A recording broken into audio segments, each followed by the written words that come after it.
Hello and welcome to another edition of Finals Club Corner. I'm your host, Braden Ingram, and I've ventured out to Montrose and I'm with the senior coach, Brett Johnson. Brett, how you doing? Yeah, well, thanks. Looking forward to the game this weekend. Yeah, I'm sure you are. Huge match, obviously the Divi 2 Grand Final. You were here a year ago. What's different for the club now, a year later on, that you can win this game and go up to Division 1?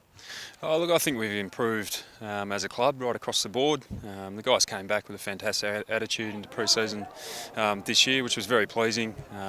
So I think we've improved defensively as a team. We're number one in terms of points against and points for. So we take a lot of, confidence from our home and away season into the game on the weekend. But as you know, you've got to bring the right attitude on the day. That's where it counts. And you had the week off. How did you spend that? Did you train as normal? Yeah, we tried to keep everything as normal as possible. We trained pretty hard last week. I guess it's that fine balance of, not switching off mentally with the week off. So we trained pretty hard to make sure we don't, lose our concentration and our focus. We trained Saturday morning and we're trying to keep everything as normal as we can this week. And what did you take out from the Mooroolbark Croydon game? Did you see anything you hadn't already seen in the previous 3 games you played against Mooroolbark? Oh, look, I think it was a fantastic game of footy. It was pretty tight and close right until the end. Croydon played some good footy, but I think Mooroolbark, been a very good team throughout the year. They deserve to be there, and we look forward to the challenge. Has the week off allowed you to probably rest up some players that they're going to be at 100%, and have you got your full list playing?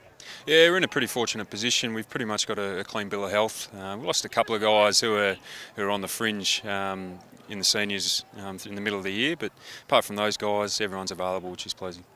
And of those 3 games, obviously you beat them early in the year by 80 points. You lost in the 1 point in, I think, round 10, and then you beat them pretty convincingly by about 20 or 30 points in a low-scoring game in round 1 of the finals. Probably, I think the one you would focus on would be the 1 point loss. What did you take from that game?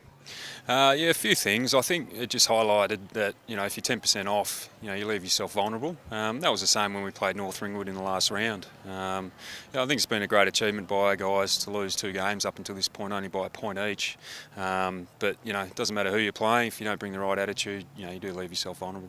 Billy Schilling, well, I'm sure you're sick of talking about him. We always mention him here on the media team, but he's such a key component. But I think you must be buoyed by the fact that you've won a lot of games this year when he hasn't always been at his best and he hasn't kicked goals for you. You've got a lot of options up forward now, don't you? Yeah, we do. We've had a number of goal kickers throughout the year, which is pleasing. We're not just relying on Billy. We can throw it around a bit. But I think it goes to how you move the footy across the board. If you move the footy well and you get the ball through the corridor and change angles, it opens up the 50 and it opens up your options. So that's been pleasing from our point of view. What's the one thing you've stressed to the boys that just has to be done this weekend if you're going to win?